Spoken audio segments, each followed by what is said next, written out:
Organissima, New York. Your exotic skin, hair, and beauty source, and your one-stop shop for all your natural and organic skin and hair care, featuring authentic organic Moroccan oil and prickly pear seed oil and much more. Bringing you only the best, straight from the source and proudly produced in the USA. So what are you waiting for? Shop today. Organissima, New York. Your beauty is our duty.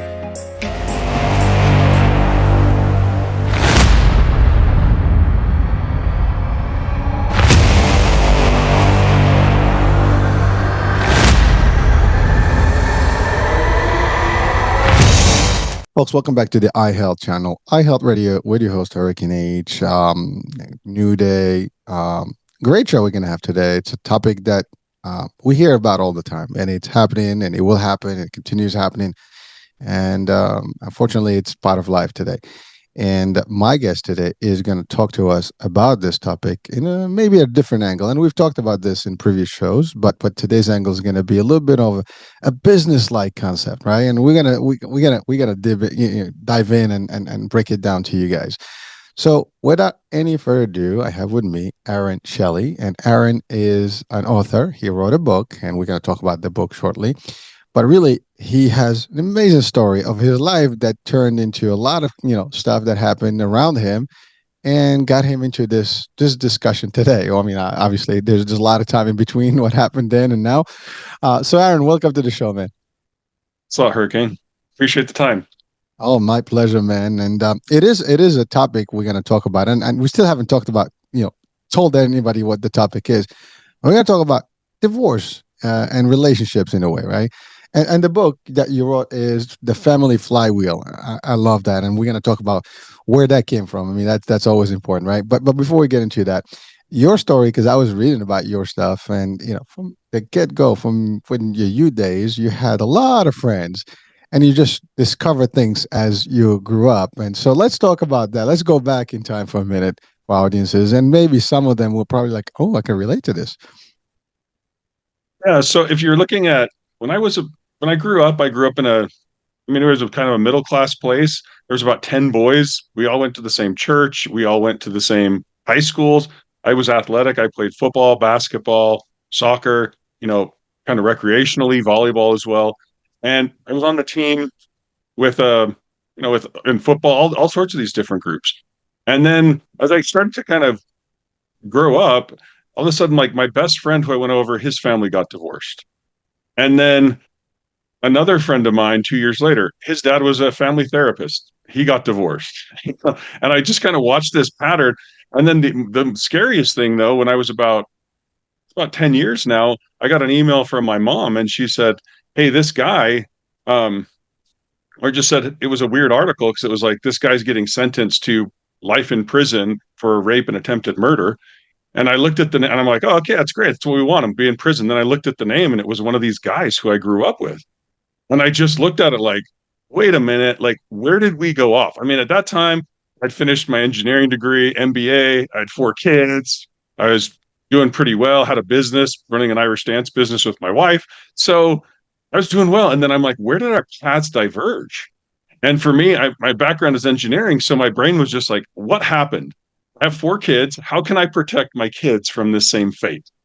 And so I just was churning on this. And that's really where the book came out of, was just me trying to understand it and go, what are the mechanics? Just like an engineer, if you want to make something, you got to understand all the fundamentals. And then how do I prevent all this divorce, and then especially this outcome for one of my friends? Wow.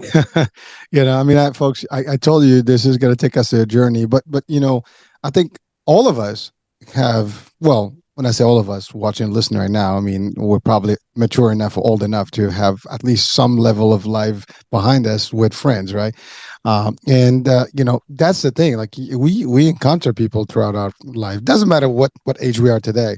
If we're in the teens and beyond, we probably had a few friends already.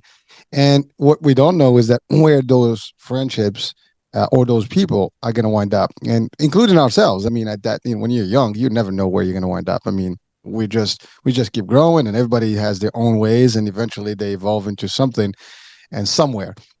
And sometimes you keep in touch with those people, sometimes you don't.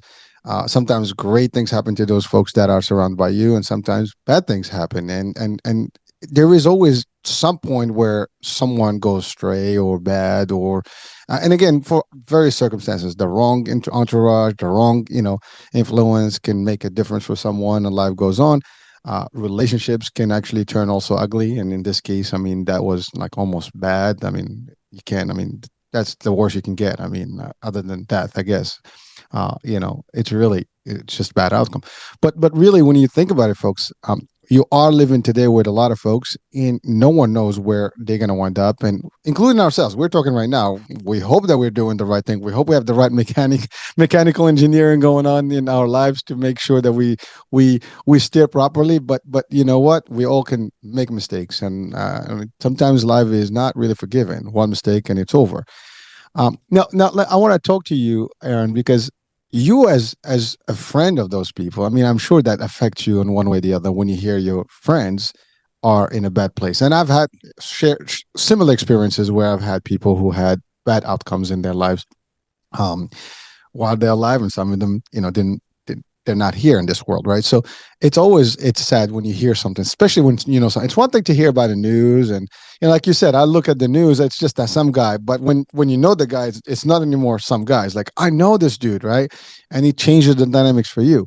We all hear these things every now and then, and it has an impact on us. Yeah, and I think for me, it's a lot about understanding the mechanics, and that's why my undergrad was in mechanical engineering, then the business. And so for me, I'm like, if something goes wrong in your business, you don't just sit there and go, well, all right. And it's the same with if you watch your friend's business go out. If you watched your friend and all these people are just going out of business, would you sit there and be like, that's just the way it works? Or would you go, wait, why did he go out of business? I thought he was doing what I'm doing. Wait, why did he go out of business? Like, you would look at this from a different perspective. That's what I think is a little interesting in the way people approach relationships, is they're not thinking through the mechanics, like what went wrong, right? And even in your own family, if you get divorced, you're like, okay, what did I learn in this process, and what did I not get?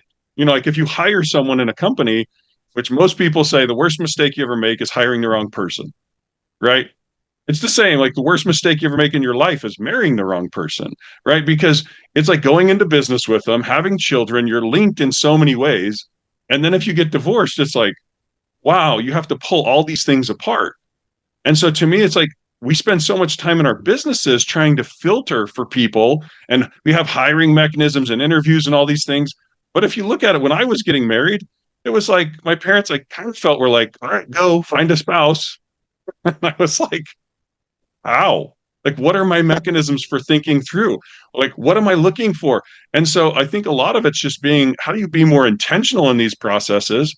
Because I mean, I've hired hundreds of people and interviewed them. And so it's like, I'm going through and I'm very meticulous now. The questions I ask, what I'm trying to get at. And then I go, you're a phenomenal person. You got great talent, but you're not going to be a fit for the company. Right. And that's, I think, a really healthy place to be. I mean, there's some really attractive girls out there that I dated, but I'm like, you're just not the person that I need for my family business. Right. Like Donald Trump, you look at he was a billionaire when he was getting married, not to mention he's on life number 3 or something. Right. That's a different person that he needed. He needed like a socialite who would have been out there. Whereas I needed someone who would be down kind of in the trenches, working through the things, having children. So it's like, what are you looking for from this partner, and what are you bringing to it? Like, if you and I were going to go into business, it'd be like, well, what are you going to do and what am I going to do? And if we're both like, we're going to both be on talk shows, we'd be like, well, who's going to do the editing? Who's going to do someone has to do the back end work. This isn't going to be a good pairing. Whereas if I was like, oh, I'm happy being in the back, I'll take care of all the engineer, I'll do all that stuff, and you take care of the front, we'd be like, this is a good pair. And so that's where I think we need to kind of look for. It's more like, where's our complement in life in terms of our mission? We want to go in a direction, and a spouse that's going to complement you, versus just trying to be like, well, I'm trying to get the hottest girl because it's going to give me status, or just not thinking through what you're actually trying to get. Aaron, I've heard a lot of ways of looking at marriage, but I have not heard your way. I'm pretty sure someone is watching like, damn, he's really looking at it from a business, aspect. But it is true, though. It is transactional. It is a relationship. It is a co-founding of a family. And it is operational. I mean, it is operations at its best, from the get-go. And I love what you said about recruiting and hiring and interviewing. Dating is one of the best interviews you can have. I mean, you're meeting with people. Now, again, some people date long enough, some people don't date. It doesn't matter. They date for the wrong reasons, whatever. But you're right. It is especially when you want someone to finish your life with and stay with, for the long term. And at least, with that expectation, you start the relationship. You just cannot, stump in the first person. And it's over. It's happening. Now, sometimes it works. Traditionally, that's how it went. But people, made it happen. Today, with everything that we have, it's different. People have choices, and it's a lot easier to actually get out of relationships. Like, okay, what's the big deal? We're gonna divorce. Although that sounds easy, it's not as easy as people think. At least not in the States. Divorce can be very brutal and painful.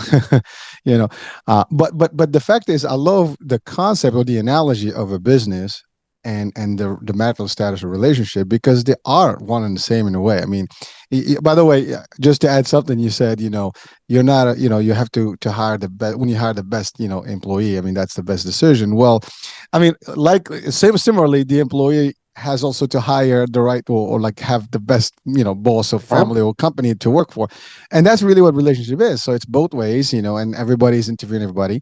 I mean, I actually refer to something similar in the sales world. We talk about sales. I mean, people sell all the time. Dating is a big sales, component. Relationship is selling back and forth ideologies and sentiments and feelings and all this stuff. So it's all transactional. It's all business like, but it's more family. And society is a lot of business transactions as well. But I love the way you said it. If you pick the wrong partner, it's over. The business is going to go. And you're not going to do that if you were doing business. But also, you mentioned something important, that at any given time in life, your needs are different. The example of Trump, for example, like, he doesn't need someone to start with him. He's already got it made. So now it's just a matter of like finding someone that's going to flow well with the new style or his style, right? But sometimes you need someone that's willing to roll up the sleeve and make things happen with you. And a lot of couples, young couples, that's where they do. They need to find a match that's going to help, build together. Now, if that match is not available, or they're disconnected and they have nothing in common, I go left, you go right. I say yes, you say no. Well, there's a big flag right there. That's a problem, right? It's not going to happen. And sometimes people married, for the wrong reasons, because, he's cute, she's cute, and, she's beautiful, whatever. And just wrong reasons, not it's shallow. It's not deep. It's not, those things are nice to have, but they're not the core. You got to look at everything else. What's after, what's beyond. So I love that analogy. And I think that, like I said, spoken as a mechanical engineer, looking at every component of the process to make sure it's tweaked and it's running smoothly. I mean, I love to cruise, so you kind of made me feel like, about the cruise ships and the mechanical engineers that keep that thing running. Imagine if they fail, over and out. I mean, we and we've had a couple of ships stranded because of mechanical issues. But this is the true ship of life that you're actually guiding, and if you miss it and mess up with it, I mean, yes, you can get out of it. Again, divorce is an easy way out in a way, but it's difficult at the same time. And sometimes for the couple is easy, but then the kids are the ones who are affected, and then that can become a problem in psychiatry. They can, turn out the wrong way, go in the wrong influence. That whatever the impact on. And by the way, we've seen that in society. It's a big impact. A lot of things happen when families are, dismantled, and there is no upbringing to the kids, especially early on in the ages where the kids are still not aware of things and they go a little bit off because they're affected, right? And it's reality, but that's life. So Aaron, I love that. Now it's from the mechanical perspective, right? Two people get together. What are the things that we need, the components that need to happen so we can put this machine to work properly? Well, yeah. So again, let's look at it from the business perspective. I call the business model in a business is really the thing that's generating all the wealth, right? Relationship wealth, which would be marketing wealth, right? We have a good brand. It's also the thing that creates the money, the sales side. It's also the thing. So it's creating what I call the financial, social, and human resources. Those are getting used. But if you look at the business model has three components. What's your strategy? Like what is your mission? Where are you trying to go? It has the culture. Where's your, what kind of culture? Is this a hard work? Is this a play hard? Is this a relaxed culture? Is this a highly religious culture in some cases? Those elements are there. And then you have the last one, which is the structure. What type of meetings are you going to have? What roles are you going to take on? All of those are the three main components. And you said in the past it was easier for a lot of, we didn't have as much divorce, but I think we were often marrying people within your same religious framework, which most religious frameworks are already talking like have a long-term strategy and they have a cultural thing. And quite often they'll also talk about certain roles and responsibility of men and women. So I don't think it was so much that, oh man, it's different now. I think in the past a little bit, we were kind of marrying people who were closer to us in the business models they wanted to execute. Now you could marry someone of a completely different religion, of a completely different, country, and then you have, well, what's their culture? I mean, and I've seen this in certain countries, and it's not bad. But like, if you look at a lot of the islanders, Samoa and Hawaii, that's a very relaxed culture, right? They kind of they play hard, they work really hard in some ways, and then they relax, And then you look at other cultures, like my father-in-law is Austrian, right? German. The German culture is just like work, work, work, and be organized and work. And so when you start to merge these cultures, that's when it becomes challenging. And you see this in companies too, right? If you get a company and you're like, their company is, I'm trying to think, there's some in the different spaces, but if you said like, let's have Walmart and Google merge, you're like, Walmart's culture is like, you got to be on time. You have to follow the rules. It's very hierarchical. And Google's culture is very much, hey, if you do your best work at 2 a.m., do your best work at 2 a.m. It's a lot of freedom and responsibility, but they want that work. And so those cultures, when they come together, it would just be a cluster. Not to mention the fact that you have these different missions. Google's like, we're trying to organize the world's data, and we don't want real estate. That's not part of our strategy. And Walmart's like, we need freaking real estate as close to people as possible for all of our stores. So that's where you start to see it's not that one's right or wrong. That's why I like the business analogy, right? Walmart's massively successful. Google is successful. And yet they're not using the same strategy. You can't take a culture from one and move it over to the other and have success. You can't take the strategy from one. Imagine Walmart's strategy, put it into Google. Their culture and structure clash. So it's a lot about getting your strategy, structure, and culture aligned in a company so that it's successful. And it's the same in a family. It's getting those three things aligned. And if you're not aligned on them, like if you're sitting there like, I want to marry a woman and then I want to have some kids. And the woman's like, I just want to be a career woman. You're like, it sounds like you may be great, I may be great, but we're just going in a different direction. So it's not a matter of judging people. It's just like, who do I want to go into business with? That makes sense? Well, that's a super definition of how it should be, and I love the analogy because you're right. I think that's really what it is. I mean, two people meet, and they try to figure themselves out and figure out each other and see whether they're compatible or not. But you're right. Maybe there's a point where there's not enough discussion about all these future things that are or expectations.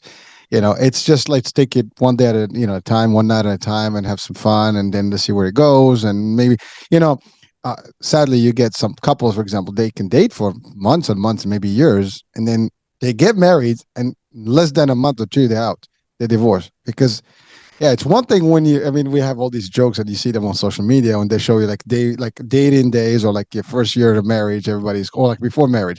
Everybody's like, sharp and looking, their best, smelling good, dressed good. And then like, here comes a year later or 2 years of marriage, it's all sloppy and who cares, whatever. But those are the things that, it's a meme or whatever. Those are funny comedy stuff on social. But the fact when you look at it, it's different. The expectation when you meet someone the first time, there are certain things you're not going to do. You're afraid that they're going to misplace them in your character, whatever. But then when you get the comfort zone later on, you might turn out to be a whole different personality, and they're therefore like weird. But if there's no discussion about all these expectations up front, you're going to find a lot of surprises, and you might or may not be able to continue with those, concepts. Because that's another thing. Now, some people say, well, it is what it is. I'm already here. Let's just make it work. Now, what you're doing is it's the extreme side. You're going through challenges, and it's almost like swimming against the current, trying to figure out a way out of it, and or maybe the current is just gonna dissipate, and that's not gonna happen. If you're going uphill, the hill is not going away. If you're not gonna be able to make it if it's that steep, so it's you got to make it through, otherwise it's not happening. The same concept, but people still try to figure out a way out of it, and eventually they just cannot, and then that's when they give up. Now that could be too late at that time. They have kids, and now the kids are older, and it's not acceptable. Then you have society. I love, Aaron, what you said about it was different then back in the days. I mean, and again, I mentioned cruising, so that's one of my favorite places where I have fun. And there's always a show about the Love and Marriage, show. I think they refer to it. And there's They're always fun. Yeah, they were fun. I enjoyed those. I never participate, but I actually I sit back and relax and enjoy the ride there. It's fun. But there's like three couples. The senior couples always win, or 90% of the time win. They seem to be as most compatible and understanding. But you're right. The reason when you actually hit it right on the nail there. The concept is that they come from very close enough culture, everything. I mean, they understand the religion is the same, the beliefs are the same, the system is the same. They know the functionality, like, here's the man's function, here's the woman's function. Now, again, we say this now and maybe like weird because, by the way, there is equality, folks. So let's just not get that disclaimer out. There's no difference. But there is difference. See, that's the thing. There's no difference. We can all do the same, but that's how the cultures and how these functionalities work. You do one thing, I do one thing. So we share those responsibilities, and we know what responsibility. We don't cross over. Sometimes we do exchange, and fill in for each other. That's how they did it, and therefore they were able to make it, to the longer terms. And I've seen couples 60 years of marriage and beyond, which is like, what the hell? Today's average rate is less than 5 years, I think. If I'm not mistaken, and it's 75% divorce rate, I think, right now in terms of relationship marriages. At least those are some of the data, the numbers that I've seen it in certain demographics, I think. But one of the things that I think is so important is looking at it and going, why are we getting if you look at hiring people, it's actually, especially executives, is only at like a 50% level too. Right. So it is a hard problem. But I also look at it and go, is a relationship supposed to be 50-50? Or is a relationship supposed to be 100-100? Like, if I were to hire you and I say, hey, Hurricane, I want you to be my sales guy, are you going to be like, you know what? I'm going to give 50%. I would be like, never mind. Right? It's not a 50-50. Anytime you get into a business and you're going 100%. If I hire you for sales, you go 100%. And if I'm building the product, I'm going to go 100%. And then you go, you know what, Aaron, I love that you like to work with computers because I don't. I like to talk to people and you're a freak. And I go, you know what, I'm glad that you like to talk with people because I like to talk with people. The computers, they're easier. They understand, right? We can both appreciate the different roles, and we need those different roles in the company. That's why there's this whole, it feels like where there's like this oppositional position where people put themselves in, where you're like, what are you doing? And you're working together. It's not like we in the family, I'm like, dude, okay, like I made a lot of money and my wife made nothing. You know what I mean? We're in this boat together. So why do we treat it like it's this, oh, I've been working, now you need me to come home and do all the dishes. And then I'm like, and then you have this, okay, now the roof was leaking. And so I went up on the roof in a rainstorm to try to tarp things down so our house wasn't leaking. How do we make that 50-50? Like, the whole exercise is ludicrous. I mean, my wife and I have run an Irish dance business for 20 years. We have a studio behind the house. I've changed diapers. I've made meals. It's like, in a small business, there's always going to be problems. And you have to just say, like, what jobs need to get done right now that are the most urgent? It's not this like, no, that's your job. You do your thing. I'm not going to help you. I'm not going to do any of that because that's not my stuff. It's like, no, I'll take care of stuff. We're working at this together to try to make it work. And that's where I think some people get into these weird oppositional, that's not my thing, I'm not going to help you. What the freak? Like, how did you get to this mentality? Like, if you were in a small business, 1 or 5 people, and you had people like, sorry, I was hired just to answer the phones, I'm not going to deal with these returns. And you're just like, dude, just leave. Go work for some big A company that needs that type of person. But that's not what most families need. It's like, there's so many transitions. Like, You get married, cool. Now you have kids. Okay, that's a huge transition from we could completely be gone all the days and it was fine. Now it's like someone has to take this kid all day long. And it's not bad. I loved my kids, but I would go to work for until 6, come home. My wife would be up in the studio. I'll go pick up the kids, especially if we had young kids. Maybe we had a babysitter, but I'd go pick up the young kid. Then I'd take care of them, feed them, get them to bed sometimes. Then my wife would come home. I mean, like it was, and then the next thing, now my kids, my youngest, I have 4. My youngest is 17 almost.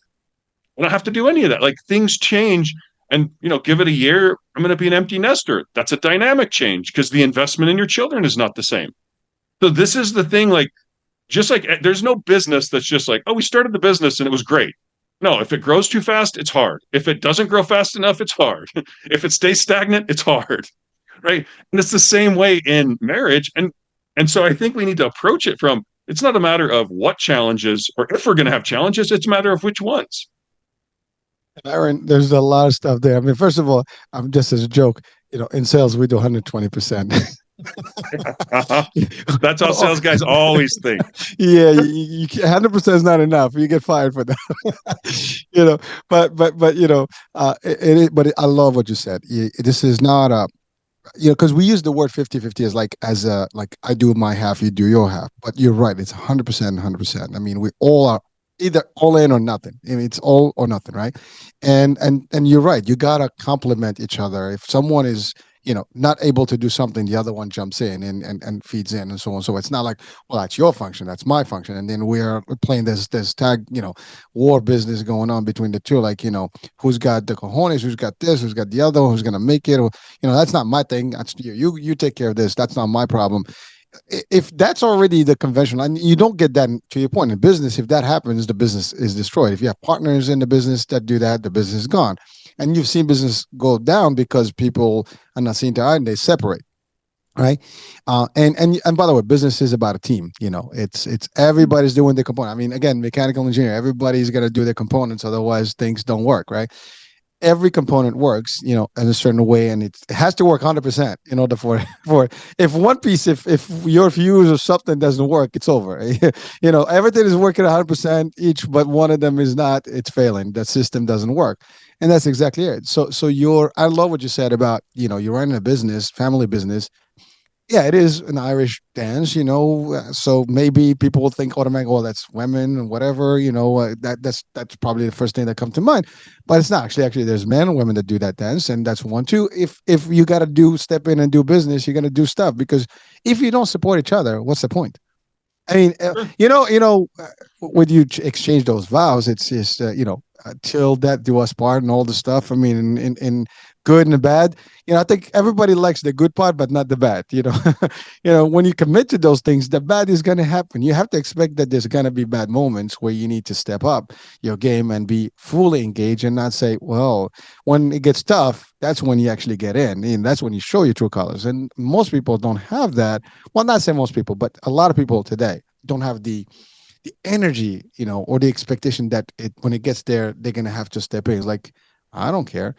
Because it's easier sometimes to walk away. See, I think that's the other challenge. It's a lot easier for me, like, oh, this is not for me. Because I think also it became so culturally acceptable. It's all right, we can just, split. No worries here. But is it really? I mean, you talked about kids, right? And you had the diapers, you did all the stuff. And by the way, you said you loved them. I'm sure you'd still love them. But the idea is that it's unconditional, right? You work with your family, you make it happen, and circumstances change. You have one kid is one thing, you have two is another.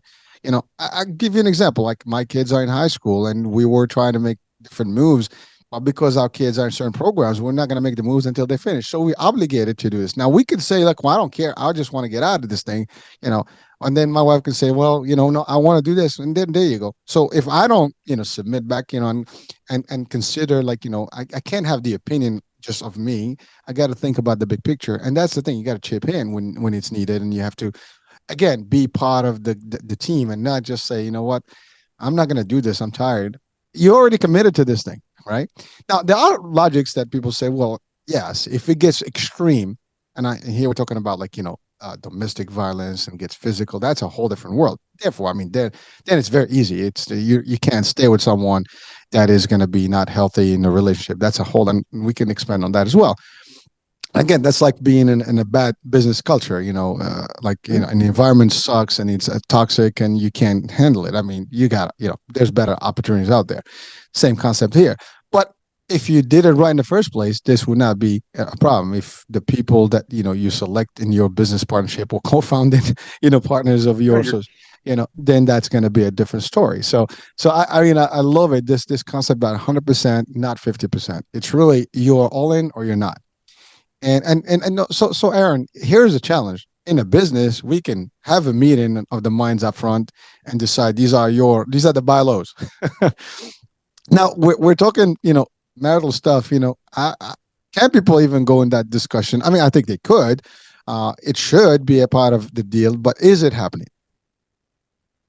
I don't think part of it, a lot of kids are being raised without one or both of their parents, right? So I don't think they're getting as much or seeing the examples of how a marriage really looks. I mean, like, imagine, like, you get into a business partnership, there's a lot of negotiation. It's not like my way or the highway, but if you're a single parent, you're the god of that family, right? You get to choose what the rules are, how they get enforced, how everything gets spent. So I think it's not a bad thing. It's just a challenge if you grow up in that environment, because you're not seeing that. I saw my parents as I was growing up negotiating, not being like, my dad's like, I'm not going Christmas caroling. That sucks. And my mom's like, but I want to. He's like, go do it on your own. Those type of things you would see because they were part of the negotiation, and you realize you couldn't control another person, and you had to kind of work and see what you could get. And that's how I think it needs to be in a business as well. It's like, you can't always do all the work in your home. I had a good friend, and his wife just wasn't really contributing. And so now you end up with him, and he's all of a sudden doing all the work at home. Then he's doing all the work at work, generating all the money, and then taking care of the kids and the house. And it's like, I'm not even in this partnership. It doesn't even have to be domestic abuse. It's just like, are you even like participating in this business? Right? If you and I went into the business and you work 80 hours a week, and I'm like, yeah, maybe 5 hours a week, I want to cruise. They're so great. You'd be like, all right, we got to split this crap up. Like, this is not working. But it's so much fun if you find someone, you're like, I'm in 80 and they're in 80. And you're just like, man, it's so fun because you feed off of each other. And so that's more. Yeah, to do more, because you're both. And one of the things in the structure that I think people don't pay enough attention to is, what are the meetings that you are having with your spouse? Two people will always drift apart, right? You're not going to stay on the same course infinitely. And if you look in a business, it happens. Everyone's kind of drifting. Here's the stuff I'm interested in. Oh, here's yours. And so if you have weekly meetings, I do quarterly plannings with my family, and then I do an annual planning. Those are the things that you're like, are we drifting? Let's get us back aligned, right? Because if you wait until, let's go for 6 years and not really align each other, and then you go, well, now we're far apart. I don't know. It's not worth it anymore. But that's really just a drift that started 6 months ago. And if you had stayed together and met and kind of corrected course, you could probably have made it work. And it's not made it work. It probably would have been successful. So that's right. And that's the other thing you look at, like you're talking about how you've been working on your show for 4 years now.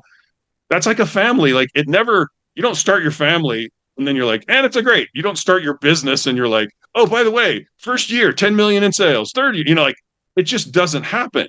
It's a slow build up. And then all of a sudden you usually see you hit certain points. That's how it worked in mine. We were kind of chugging along, doing pretty well.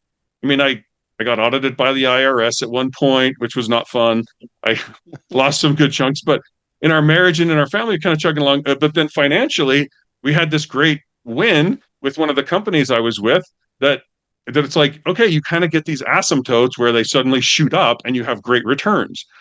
And that's what I see over and over in businesses. It's not this quick win. And that's what you see the same thing in marriage. It's not, oh man, first 2-3 years of marriage, everything was perfect. It's like, no, takes a while. And then you see people and they just separate from the rest in terms of their families because they've been investing for so long. So that's the thing that I think, it's like people are looking at this like, oh, we're going through the hard times. It's hard. Let's walk away. those are the times that define it. Those are the things that build the relationship. I mean, my relationship with my wife, there was a point when I invested right before 2007 or 2008, which was the financial crisis in real estate. I invested in real estate and lost about $250,000, which hurt. It hurt me really bad because I'm like, my role was to be the financial provider, and I just jeopardized the finances. There's massive problem, like you could call it mental health. Was I depressed? Rick, yeah. If you're not depressed, it's dumb. But my wife was like, we'll get through this. Right. And so then we were just like, screw debt. We're getting out of all of our debt. We became focused. And over, I think 7 years later or so, we got out of all of our debt for our home, for this real estate, for all of our cars. Everything had cleared our debt. And it was because of that experience. Right. So that to me is where, if you're not going through the hard things, I mean, imagine if someone went to the gym and they're like, yeah, but I don't want to put any weight on the barbells. Like, well, okay, you're not going to grow. And that's the same thing. It's like the hardships in your marriage are not hardships. They're the obstacles. They're the things that are going to cause you to grow together, strengthen the relationship when you get through it. And I think people have mixed up what they expect and reality. And they're like, oh no, marriage is going to be the easy part. You want to have a great relationship without working on it? You want to have a great body without working on it? You're an idiot. Nothing is going to be great or to any expectation if you don't work at it. That's for sure. And I love what you said. You talked about the example of the show or the media, right? Even that, I mean, it takes sacrifice and it takes support. I mean, if my wife is not really supporting this, I wouldn't have been able to do this. And believe it or not, we've incorporated her passion into it as well. So we do the fitness stuff, and we have our own shows, and so we kind of mashed it up. So and that's the thing. Like, you got to find a way to make it work for both sides, like where both are really seeing the value in it. And is it making money? That could be a question. And so sometimes it's not always about the money. It's about how you can work together towards it. And you're right. I mean, a lot of people watching and listening right now. We had the pandemic. People lost life, people lost businesses, people got laid off. There are many things that happen. And it's either they work towards that solution and make it through, or they just decide this is it and they give up too soon and they dismantle, which does have a very bad outcome eventually, right? I mean, it's amazing, but you're right. I mean, the example of the gym is awesome. I mean, yeah, you can go to the gym and look good, but you're not going to change anything. You're not going to see any results. You're not going to build any muscle. You're not going to do anything because you're not putting. You got to sweat. No pain, no gain, right? If you're not pushing, some weight, you're not going to actually show results. And the same thing here. And if at the first storm, you're going to just run away or shelter, it's over. I mean, you got to, endure the storm, go through it. And it's going to happen, folks. I mean, if you live, you will have at least a few times in your life some heavy moments where it's do or die. And as a unit, if you're not compatible, if you're not working, that's going to be worse. But remember, in unity, there's strength. The two of you will do more. And if you have kids and they support the idea, you'll do more. You stabilize better. I mean, it's like, old ships. I mean, if we all are doing, or like a little, boat, and if we all are doing our own functions, we can keep that boat, nice. But if someone veers the wrong way, we can go sideways and hit a tree or something on the side. I mean, if you ever did water rafting, you would know what I'm talking about. One in the back, one in the front, and the rest are doing the piece, and then the thing goes around smoothly. If one of us moves the wrong way, and we just, flip over, right? And these are analogies, folks, but they are really, mean the same concept in life. Now, you mentioned something very powerful about fortunately today. It's a ripple. It's really a funny lifestyle that we live in, right? If you go back in time, there was a point where we started seeing more of single families or single, handily parent, single parents that are doing the best that they can to really take care of their kids. And there's two things here. Now you have the pool concept, like, the kids are either leaning one way or the other based on the input that they get from either side of the parents. And then you have to your point, what you said, one person is trying to do both functions. And that's actually, it's never going to be like, I cannot be mommy and daddy. There's no way. I can do it. I can probably do the best I can, but can I really compensate for those two roles? Probably not. I'll do most of it, but there is still some pieces that's going to be missing. And some people will say, well, I was able to do it. We're not debating that, folks. If you're listening, watching, and you're single, Shop with you, kudos, because it is not easy, and I can commend you for that. But I know that it was not easy, and I know that there's a point where things are not always decided. You wish sometimes that there is somebody else to help, and it's not, and you got to figure out all things by yourself. It's easier when you have someone to figure things with you. It makes it a lot easier to work together towards it. But when you're there already. So I mean, and again, there's got to be reasons why it happened. We're not debating that. So once it happened, you talked about the kids having no reference point, right? They don't have a reference as to what that relationship is going to look. So what they know is that. Plus, they probably are sometimes bitter about the whole idea, and therefore, I've heard people that because of that they don't want to get married, or they're not interested in the stuff because they haven't seen any positive thing of the marriage, which also distorts a little bit the picture, right? And so you have that, and you're right. There is no reference. I mean, in business, you can refer to books and stuff to guide you. And here, I mean, like there's the only point of reference is like this is how my mom did, this is how my dad did, right? And whatever those things were, they could have been wrong, but that's what you knew, and so you can apply almost similar stuff. Now you might not be equipped to meet maybe the other partner. When someone is your partner now, you might not see the same, like well, because you already had this. It is baggage. It's something that you carry with you that it's good or bad. Sometimes you don't know, but only when you apply it, you're going to find that it's like, whoa, I'm clashing here because how do I handle this situation? I haven't experienced that before. That's the other thing. We experience things and we use those experiences in our life. But if you haven't experienced it, you're going to wing it. And now winging it can be good or bad. Sometimes it could be also, creating the same, ripple effect or the same phenomena over and over again. So it's a problem. So it's a challenge that we have today. And unfortunately, I don't know if there's a solution to it. I think the solution to your point is that treat, this before you get into this business of marriage, look at it from all the structural pieces. And that takes me to the question, what are the different structures of a family? Are there any structures of family? Well, I mean, that's where I look at this again from a very business, and I'd want to be completely objective or as much objective as I can. And so I look at it and I'm like, the different structures, you can have a single parent. You can have people who never get married. Then you can have people where maybe if you get divorced, then you go live with your parents, right? So that's what I would call the extended family structure, right? You can live in families together. There's a whole bunch of different structures. You can do cohabitation where you're living together but not married. There's advantages and disadvantages to each one of those. And to me, and I break it into careers too. That's part of the strategy. Like, what career are you doing? It's hard, for instance, to be in the military and then also be a single parent, right? They don't really, it's like, I'm going to be deployed. Who's taking care of the kids? This isn't going to work, but it's difficult to have different structures and different values with different professions and different goals. Right. And so, like, if you look at cultures, sometimes I talk about like your culture, if you don't have a culture of delayed gratification, right? Like, I'm going to invest a lot and then I'll get it. And then you're going to try to be a doctor. Well, you have to delay a lot of gratification for like 10 years, pay money, do all this investment to be a doctor, and then you'll start making money in 10 years. But there's a lot of cultures that don't have this strong value of delayed gratification. And that's not a negative. It's just the culture of the family that had worked. And so if you don't have it, and then you're like, I'm going to be a doctor, and then it's like, no, unless you can figure out delayed gratification first, more than likely you'll get a few years into the doctor degree, and then then you'll drop it. Now you'll be in big debt. Now you'll have all sorts of other problems. So that's where I think it's a lot about just looking at the mechanics of things and going, like, oh, and they seem very fundamental. That's what main reason why I wrote the book. It doesn't seem like rocket science. It's very much like, oh, here's the things I should be looking for.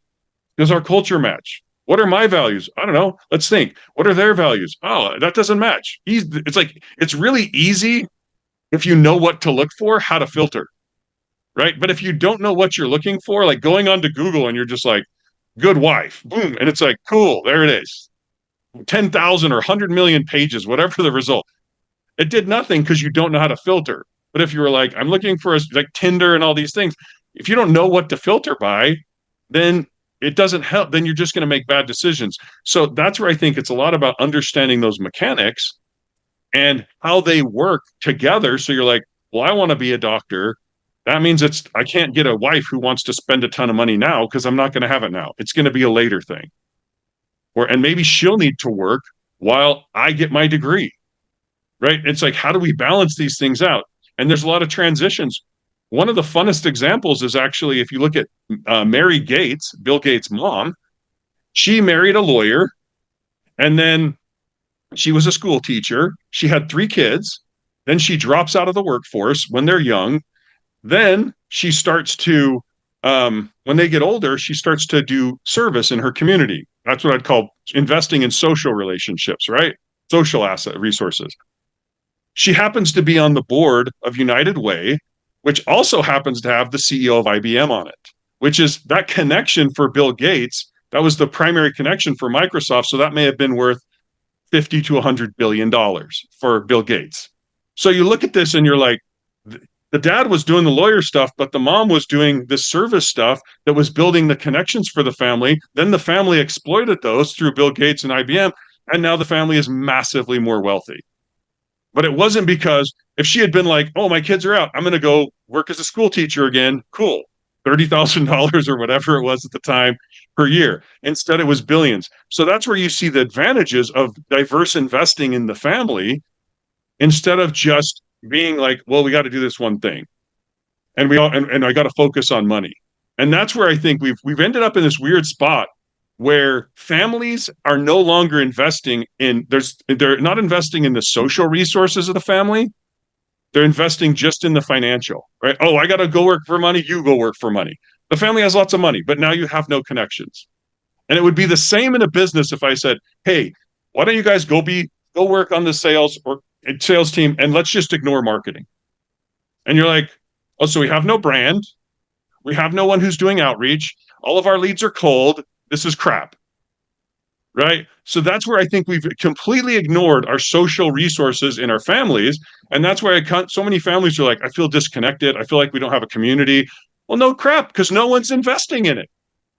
Right. And that's the type of stuff where you start to see these benefits coming in and the diverse investment strategy. And so that's where I think a lot of people have just become so simplistic and they've ignored those things. And also one of the things, if you don't have social connections, mental health issues and how we've seen those skyrocket, right? We have all these people who are making lots of money, hate their jobs, go to their therapist. You're like, my mom was my therapist every single day. I'd come home, she'd be there. She'd say, oh, you screwed up on that test. Yeah, I did. Well, why did you screw up? Did you study? No. All right. Well, we know what happened. Solve the problem. Well, I did study. Did you study the wrong stuff? Like, you know what I mean? Constantly helping you learn how to think as a kid. But then if the mom says, nope, I'm just going to go work. We'll have someone else be at home with you. Then you have no therapist.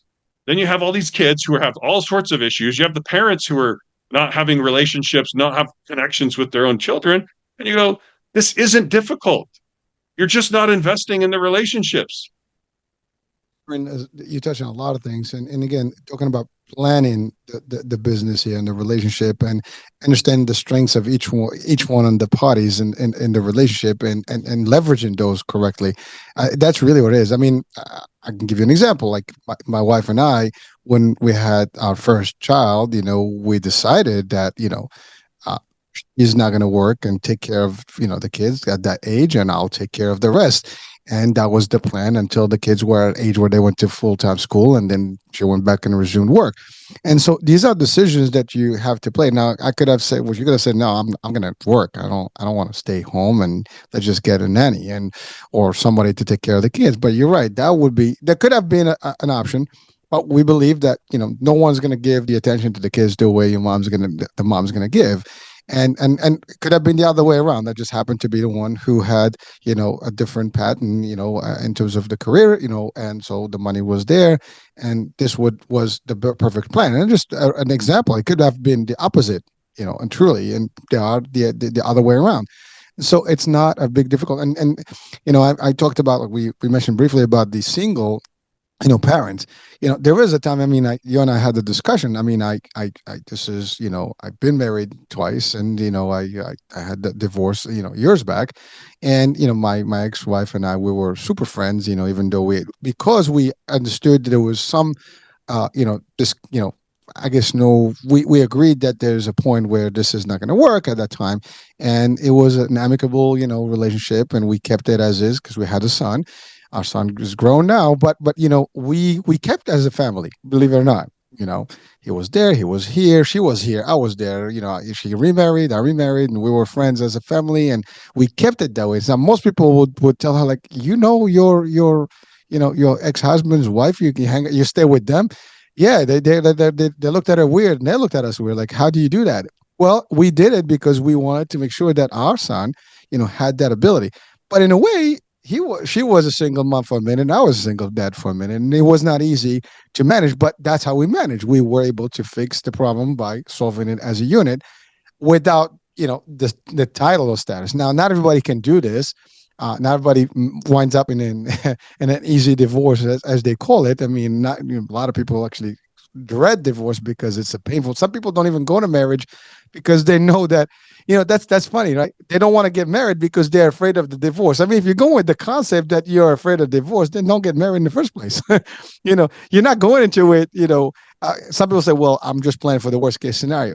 This is not a place where you do, the worst case scenario. It's either you don't get in for the right reason or you get in the right reason. At least that's my opinion. But because if you're already starting to think like, what's the worst that can happen and we're going to do this, it's psychiatry 101. If you start thinking about something, things manifest. It's it's going to happen because your mind is already like, you already have that in the back of your subconscious. It shouldn't be there. I'm going in for the duration until they do us part, and then we'll separate then. And if it doesn't, it will be an amicable way because we'll decide that, again, strengths and weaknesses together, and we can make it work. You're right. It is difficult sometimes if you don't understand. You gotta compensate and work with each other. I love the example you said about the Bill Gates, story, right? It's you never know how that works, but if one is like, oh, I'm gonna do me, and you. That's the thing. It's not about me. It's about us. How is it gonna work for both of us and our family? And we're gonna make it work as long as we can. And it takes sacrifice too. Sometimes people don't want to sacrifice. Let's say we're both doctors, and I'm not going to give up my doctor, business. I do, and so now we have to figure out a way. Now, some people make it work, some people don't, and that can go in a lot of examples. Well, yeah, but it's interesting because when you say it takes sacrifice, it takes sacrificing the known for the unknown, right? If you start a business, you're sacrificing whatever current salary you could have been making for the unknown potential massive upside. Right. It's the same way in a family. It's like you're sacrificing. Cool. I don't want to sacrifice my lifestyle and I'm just going to keep working and not get married. Cool. All you just sacrificed was all of your potential children, and you sacrificed all your potential relationships, and that's what you sacrificed. You just don't know what it was. Right. So there's no place. It's just like there's trade-offs all the time. And that's where people are not, but it's easy to trade off. Well, it's going to cost me this much time and to take care of the kid. Yes, it's going to take that, but then you're going to have a child. Like if you start a business, you have to sacrifice because you're investing in the business. Well, I don't want to ever have to have a business breakup. I don't want to ever have a breakup with the founders. Cool. That means you'll never have a business. Like this is so easy to think through on a very basic level. I had a friend who he didn't get married for 20 years. I got married I got married when I was 21. He got married when he was 42. Right. And he was just so afraid of divorce. And I'm like, but if you never get married, you never have a business. It's just like you never have anything useful. And that's where I think some people are like, well, it takes sacrifice. Of what? And for what? And if you're looking at the trade-offs, there's so many people that I've seen a lot of, I've seen some things with women who are like, I was a CEO, I'm 50 years old now, and I have no children, I have no spouse. That's what they sacrificed. They just didn't know. And then they're like, that was a crappy trade. And I can never have children now because biologically I'm past. And the husband, all those years of building up that relationship are gone. So I can never have that relationship, but I have money. And it's like, all these people are looking at that going, that was a bad trade-off. There are some, I suppose, that aren't, but the majority of people, if I look at it from me, from you, would I give up my money? Or would I have more, or give up my children for money, or give up my money for my children all day long?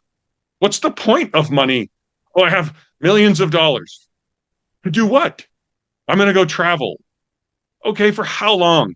I've traveled and I've been to all across the world. I've been to a lot of places for business, mostly a lot of it for business pleasure. And it's just like, you can do that for a while. And then what? You're not adding any value. There's no responsibility. You haven't built anything. There's nothing for you to be proud of.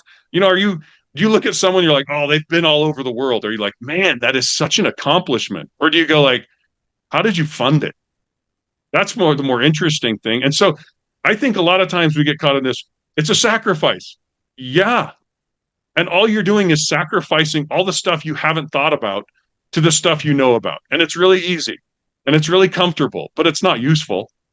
And that's where I think those trade-offs of sacrificing the unknown and the future potential, that's the real tragedy for most people. Aaron, you touch on super stuff. I mean, the idea, to your point, some people do, the word sacrifice is a big deal. I mean, it's to your point, it could be, depends what angle you look at it. If you're sacrificing within the relationship, for better things, because that it's going to be a good trade-off eventually. In case of Bill Gates, that's an example. And on the other example, you talked about an executive CEO who decided not to get involved with anyone, not to have kids because the career came first, and now the time is up and you can't have kids and you can't have potential you could probably have a relationship, but maybe kids that, now some people say, I didn't want to have kids to start with. Maybe true, maybe not. That's okay. And that's okay too. I mean, it's a choice, right? I mean, again, I only think that's a weird one because I'm like, every single person in your lineage had children. For whatever this is, thousands of generations, they all had children. And now that's the funny thing is we sit there like we're these intellectual, I control it. And you're like, we're not. We didn't choose to go through puberty. We're not choosing to have, as men, as we age, our testosterone. Like we're having an experience and things are changing. And that's what's so funny. There was a 24-year-old girl my nephew was dating, and she decided to sterilize herself because she was so convinced she didn't want to have children. And I'm like, you don't even know your biology. You're trying to pretend you're like a computer going through this life instead of a biological person going through this life. And it's so interesting when we get into this, like, oh, I'm so rational, and then to make stupid decisions because we just don't understand what or who we are.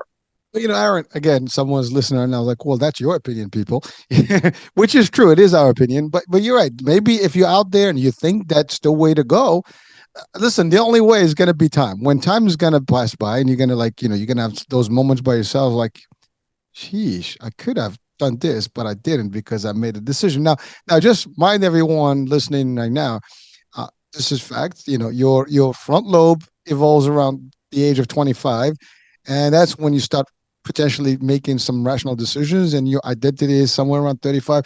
So there's a lot of gap there to make any decision early on as harsh or rush, that can be, it can be just irreversible and you might regret it eventually. Now, you might think that right now it's not relevant in the discussion and we're just a bunch of, maybe old, farts that are talking right now. You can probably think that if you're in that age. However, folks, understand something. We're sharing with you some stuff that we've experienced in life. We've had a few, ups and downs in the last few decades. And I can tell you, we've experienced a lot of things and we all think about some decisions. Did I do the right thing? Was that the right decision? Could I possibly done it without no kids? And, and even with your kids, not kids that are easy. Kids also can be tough and you got to deal with that, right? There's a lot of moments where you're like, oh my God. And, but you can't replace them and you can't trade them. You got to love them for who they are, no matter what. And so there's a lot of stuff that, to your point, we don't know. And, we are meant to go through these experiences in life, but we can mitigate a lot of this by prior planning, by calculating the actual risk, if you want to call it, by actually looking at all the possibilities and putting all the components in place and picking the right person that's going to really match. I mean, to your point, I think the example of having the right team member with you along the right partner. And as a matter of fact, I have a few businesses with partners and I've had some, and, believe me, folks, if you do have one or two people that you have to actually decide with, you can disagree on a logo. Okay. As literally, I've had disagreements about a logo, about a color on a logo. Just to give you like sometimes what is. And you might think like, what kind of partner you have? They're smart people, but that's not the issue. The issue is that I have an opinion, you have an opinion, he has an opinion, and even in business, when you look at a commercial, you know how many people actually have gone through that commercial before it got to you in the screen. How many times that went back to the drawing board and stuff, and yet probably one of those original models would have been good, but someone didn't see them in the decision line. And it could have, if you had seen it, maybe you would have seen, you would have appreciated the first one. But that's the thing. It's my view. And since I have the authority, let's say, to make that decision and I don't see it, I might say I don't want it. And then you're going to debate. And now that's the other thing. If we all disagree at the first time, well, no one's going to be in a partnership with anyone. And therefore it's going to go. You got to trade. You have sometimes to compensate. You have to sometimes to just agree to disagree. Sometimes you have to actually just make it work regardless, because you can't always win things and arguments in the business. Sometimes you got to give in as well. So with partners, it's just that give and take, and but you have to have the right partner. If a partner is not willing to do that, or you're not willing, you're the wrong person to be a partner with. And so that's in the business model. It applies in life. Yeah, and that's the thing is, if you look in a business, if you try to run it and you're like, I'm going to make all the decisions and I always finish them, it doesn't work very well. But if you're like, here's my marketing guy, he makes the marketing decisions, and the logo at the end of the day is his responsibility or her responsibility. I may think it sucks. I don't understand it. I think it looks dumb. But if I'm like, if that's what it's testing, you do it. And this goes back to your other thing. Like in business, if I looked at it and I'm like, what? I want to build a successful company. The first thing, a lot of times you're looking at it like, how have people done this? Let's go research all these other successful companies out there that have made lots of money or been where I want to be. And yet, that's where I say, like, look ahead at people in your life the same way. Like for men and women, look at them and be like, oh, you're a doctor. You neglected your family. You ended up getting divorced. You have lots of money, but you got divorced and your kids hate you. Was it worth it? And if they're like, no, then you go, okay, data point. Maybe that's not the right path. Like you're gathering data points in business and in life to go like, what business models, what culture do I want to have? What structure, what strategies do I want to have? Do I want to do a high risk entrepreneurial one? Or do I want to do a low risk, go into government work one? Right? All of these things are there, and you want to go research them and think through them because they're non-trivial effects on your life. And I think that's where a lot of people have been like, oh, this is what you do. And you're like, who's telling me this? Are these happy people? Are these successful people?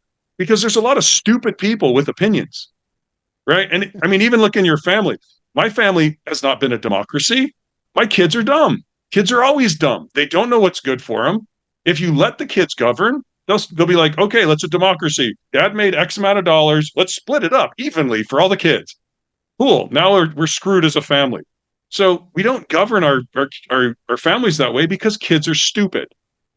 And they just haven't learned. I was stupid. We're all stupid, right? That's the whole thing of being a kid. And that to me is where we need to think about it of how do we train the kids? How do we look at ourselves and go, in business, I definitely was like, I'm not the smartest guy. Let's start reading all these books about the smart people. Let's start doing this. The same thing should be done in family. Okay, what are the relationships? Who are the people that have great relationships? Let me go interview all these people. How did they choose a spouse? Oh, they didn't have to choose much. Oh, they did this way. Okay, now what can I learn? Now I go make a decision. It just seems like so many people are running like on autopilot mentally. They're not actually, especially in family. They'll be amazing business people and then complete morons in their family. And that's hopefully what I was trying to do with my book is like, the principles are the freaking same, guys. Like, don't treat your kids just like a junior employee doesn't know how you should strategically run your business. Don't take advice from your kids on the things you want to do. You can take their input, but don't let them drive the ship for sure. It's funny because someone listening like, oh, that's harsh. You said dumb and stupid for the kids. But here's the thing, folks. Those words exist, right? I mean, for a reason, right? And they do have a descriptive to them. And we all are at any given point, we make some dumb decisions. And you know what? Like, because we don't have the clear picture, like even like with my kids, I make decisions like, well, why, Dad? you even if I told you, you're not going to comprehend it at this point. I mean, there will be a point in life like, damn, now I know why that did this way. And that's exactly what happens. And I can go back to my time when my parents did stuff and I did not understand what they were doing until later on. Like, God, I didn't realize how much my parents had to go through before. Because before I went to college, I didn't realize how hard life was for them. I mean, you just lived your life, you like everything was available and you did what you had to do and you were cool and you just enjoyed life. But now that in their shoes, I realize how bad it was for my parents, and I'm going through like, damn, now I have to thank my parents for the work they did and why they make the decision they made. It's very difficult, folks. So you know it's raw discussions, but sometimes the truth hurts, as they say. But it's reality, folks. It is happening, and we make some decisions. And you're right, there's no such thing as a true democracy. I'm sorry, folks, if you think that is the case. I think maybe on Mars, maybe, but not on Earth, because I don't know if there's a true democracy anywhere. We're in the United States of America, and we are democratic, level, not necessarily stuff. There's still decision making and executive decisions that are made that you cannot, do stuff. We had the lockdown; you couldn't say no to it, right? There you go. So an example, that can be as clear as daylight, right? But here's the thing, folks. The concept is that in Family Matters, and this is going to probably seal today's show. There is the concept of people sometimes even leading by example. Well, not leading by example, leading their life by other people's examples and other people's reality. Your reality is different from other people's realities. Your partner may not be the other person. Just because other people have done it a certain way doesn't mean that you have to do it certainly. Your background, your culture, your religion, your beliefs, your system, your components. I mean, a German car is not the same as an American car or Japanese car. They're similar, but they're different. Components may vary, right? Unless they're all made in China. That's not the joke. But that's not the reality, right? But you know what I'm talking about, folks. The concept is that we have different ways. And so, if I'm building my family, I tell this to my kids. Your friends may be doing it a certain way. Their parents may be allowing certain things. I'm not. This is how we do it. This is our world. This is how we do it. And you guys are free to go and live with them if you want. Literally, I've had this discussion, see what happens. But this is our style. This is how we do it because we have our own way of doing things. And Mom and I, we're working toward big things, and we're going to do it, and we're going to make it through.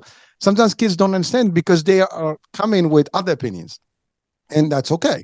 But they're coming with opinions with that good insight as to what is going on here. And so they come in with something else. And frankly, those other folks are not in the same predicament or time frame or conditions we have. And so there's no way for them to match. It's like, apples to oranges, two different things. They're not the same. And even if they're apples, one is a red apple, one is a green apple, two different, flavor and taste. It's not working. So understanding the same thing here. It's that kind of thing. So now, Aaron, the cultures of a family that can lead to success, what do they look like? And I think, and then from there we can talk into the book, finale. Yeah. So let's talk about that. Well, this is where like I said, Walmart's culture and Google's culture are not the same. So it's not. This is very much an engineering approach. Like, if you understand all the components, you realize that there is no right culture. If you're going to be an entrepreneur, there's probably some cultural elements you need, like high ability to take risks, high risk tolerance, low threshold for disappointment and failure, like high learning. You got to really be a learner. That's if you're going to be an entrepreneur. But if you want to go work at the post office, that's a different set of values. And as long as you're not spending your money like this entrepreneur who made money, like Bill Gates, then you'll be fine. It's really about putting the components together. Just like when you go into a business and you're like, oh, how's it going? And then they're like, well, we're not doing so well. And you're like, what's the problem? And it's pretty easy. It's just like either sales, it's marketing. It's like there's only so many ways that they can logistically or legitimately go wrong. It's the same way in families. It's like it's not that complicated if you understand the pieces of the family. And then you go, okay, you're not investing in your relationship with your spouse. Okay, that's a core problem. You're not investing in your relationship with your kids, or you're under investing in you're spending too much time playing games, or you're maybe over investing with friends and you're not investing enough. So it's not hard to see. It's just like, if you understand the components, it's like there is a culture for being a doctor. Usually, there's a culture if you want to be an entrepreneur. I had a friend, he didn't pay his mortgage for 6 months because he was spending it all on his business. His wife was aligned with it and it worked and they ended up doing really well. But that's a risk tolerance that the wife had to have and he had to have. But my brother-in-law's an arborist. He works cutting down trees. He doesn't need the same level of risk tolerance. Like, or working at the post office, working as a doctor, they all need different things. So to me, it's much more around just like if I wanted to build an airplane, I need to understand lift, I understand drag, I understand gravity, I understand thrust.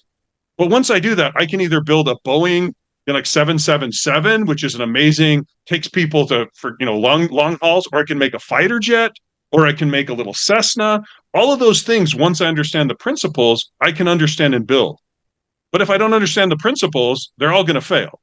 So that's really where I look at it from the book and from this perspective, is helping people understand the fundamental principles so that they can then build whatever family they want. Does that make sense? And be successful. It's really getting the alignment around those things, not trying to say, here's the Aaron Shelley way. No, don't follow my path, except if you're trying to do the same things, there's probably something to learn. But if you're trying to be a doctor, I didn't go that way. Sorry. Well, Aaron, actually, it does make sense. You cannot be any more lucid and clear, and it's crisp. I mean, it is. I mean, obviously, if you're watching this right now, I mean, it's certainly, deep thoughts that you have to give this, but in reality, as you said, it's not rocket science. It's pretty simple stuff. If we use these logics in a lot of areas, sometimes hearing them can make a difference, because we get sometimes just sidetracked with a lot of things. But sometimes when you have it in front of you, it can give you, or at least listening, you'll be like, damn, I didn't think about it that way or this way. At least it gives you a perspective of things and a different angle of how things. But the fact is, we all have the ability to negotiate these relationships and the partnerships, and we have to do it. Now, someone who has never experienced business, partners may not know how it is. Someone's always been in a role of a job where they just get to be doing tasks and stuff, and they know what they do and they work certain hours. It may be difficult. But as you get into the relationship business, that may be your first business opportunity, and transactional business opportunity as you date. And that's why a lot of dating doesn't work. It fails quickly, as quickly as it begins.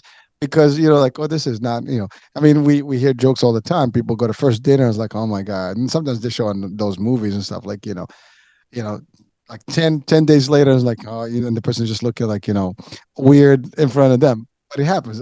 You show get. But isn't that just like interviewing? You know what I mean? If you look at dating and you're like, I need to find a good thing, you're looking at this from a sales perspective or an interview perspective. Like, I need to go through and see what's out there, see what's available to me, and then see who fits. And then I make an offer, and sometimes there's a counter offer. Like, that's the way sales, that's the way, hiring works. And yet for some reason, people are like, no, I just want to date. And you're like, do you understand what that means? If you approach it from the right perspective, you're not like sales guys who are really sensitive to rejection don't tend to last very long, right? Because, he said no again. Oh, and you're just like, that's the nature of the job. And that's where I think dating is. It's like, you need to understand, you need to learn on your side what your possibilities are. And you also probably need to develop the skills of dating, right? If I would have met my wife when I was younger and she was younger, both of us wouldn't have connected because we weren't at the right place. So I think a lot of it's just like, look at it and go, how are we trying to execute this? And do I understand the game I'm currently playing? Because when you're dating, it is a numbers game, it is a filtering game, and it is not this clear, like, you're not saying like, oh, she's super hot, I really want her as a wife. You're like, you're an idiot if that's all you're thinking, right? The reason we don't hire based on looks is because we want functions done. And yet so many people appear, in my opinion, to just be marrying based on, these looks and these overt things. Oh, he's got money. Yeah, but how's his culture? How's his other things? Unless you're looking at the deep dive, you're just being very foolish in how you're approaching life, and especially one of the most important decisions you'll make. Aaron, some people start with $0, but they're together, they can make millions. And as long as they have the same compatibility, the same vision, the same values, you can build from there. I mean, that's all you need. It's like, have the right DNA, the right, molecules to get started, and the rest just evolves, right? But you're right. If you look at I guess the fluff, the outside and just the cosmetics, I mean, it's funny because my wife and I, we laugh sometimes, and you see all these cosmetic stuff and like the makeup artists, they can turn someone literally different from who they are. And you take all that makeup, like, we joke, you go to the back, you go to the club, you come back in the morning, it's like, what the hell? That's not the same person I was with last night, So it's a joke, but it's reality. I mean, it's the same concept. That facade, it's not. It's you got to go deep, and that doesn't happen from stuff. To your point, it's understanding and really getting to know the person from the core of their values, as opposed to just like, because here's the thing, we have this joke in sales. Everybody's going to tell you what you want to hear at the sales pitch, right? At the interview. That's not how you get them. I get them when I get them into a real scenario, event where I give them to role play with me. That's why I deep dive with them. But if it's like, tell me good things about, I'm the best thing that happens to sliced bread. Okay, cool. I mean, well, let's talk about how that looks in real. And so that's the same concept. If you're going to talk to someone that's dating you, they're not going to tell you like they actually like, are crazy lunatics, in the back. They're not going to tell you that they actually, I don't know. That's a joke. They actually urinate and and keep all the stuff, splashed out. Just giving it, because that's actually, I think, that'd be for a lot of women. And keep all the toilet seats up, right? On. Those are the things. They're not going to tell you those things. You will see them in real life if you're with them, right? And so that's the thing. So it's a very interesting, topic, and this is not going to end here today. I mean, there's so many things. We might have even a comeback. Now, the Family Flywheel is the title of the book. Cool name. I try to figure out like, the picture of that whole, title itself. I'm sure there's a story behind it. Yep. I mean, I know we've exceeded the time. I mean, if you have a minute to share, that would be great. Yeah. So a flywheel is something in engineering that gains additional mass and actually provides stability, or gains speed. As it gains speed, it's providing stability. Kind of gyroscope is one, but it also can gain more and more speed. This is how most companies work. The book Good to Great talks about this, where you're getting the flywheel effect. You do little things, and then over time you start to generate massive wealth. So how you see Google. At one point it was worth nothing, then it was worth $1 million in 99. Now it's worth over $1 trillion. It wasn't like a million to a trillion. It's a flywheel. It's an incremental build. And if you look at finance, my favorite book in finance is probably Rich Dad Poor Dad, because it was the first time I understood, oh, I take my money, I buy an asset provides income gives me cash flow. This is a flywheel, right? The more money I have, more income I generate, more I invest back in, okay, but I expand that out, because it's the same way, not just with finance, but your family needs to be looking at the relationships as well as the human resources, your health, how you're using your time, and your abilities. So those three resources are really the things going through a family that the business model's using, and that's where you're getting the flywheel. And over time, that flywheel, you see with rich people, you're like, I can't even spend all the money I have anymore, right? That's because they have a flywheel, and they're like, I have so many relationships because now people want to introduce me to more good people. And you see this in podcasting, you're like, oh, now they have all these guys, and now you got Joe Rogan, and then he's got this guy, and you're like, dude, you have the biggest people, because it's the flywheel effect, right? And then you're like, I don't have time for all these relationships. I don't have time. Like, people are giving me money, they want to do this. And that's where this flywheel effect idea comes from. And that's what I want for people, is your family can get so much stronger, just like a business. And then you're like, now we can generationally pass this on too, if we do a good job in training our children. So that's really where I see it, like generationally. And that's what I want for my kids. I'm like, I don't want to give them stuff, but at the same time, I want to help them in ways that I didn't have available to me. But I don't want to, it's like this balance of, I don't want to stifle their development by, I'm the spotter who keeps picking the weight off. I'm like, no, I want to keep putting weight on, but I want to spot them so that they have a safety net. So this is really the idea of the flywheel, is this, how do you make good choices? So then you have more money. Now you use that money to get relationships. Now use those relationships and the money to do even better things and develop your health. Then you use that, and all of a sudden you have opportunities that are amazing. And that's personally been my experience in life. And that's where I've seen it in other families as well. So that's really where I think the concept is awesome, but I've also seen it executed, and that's what I love.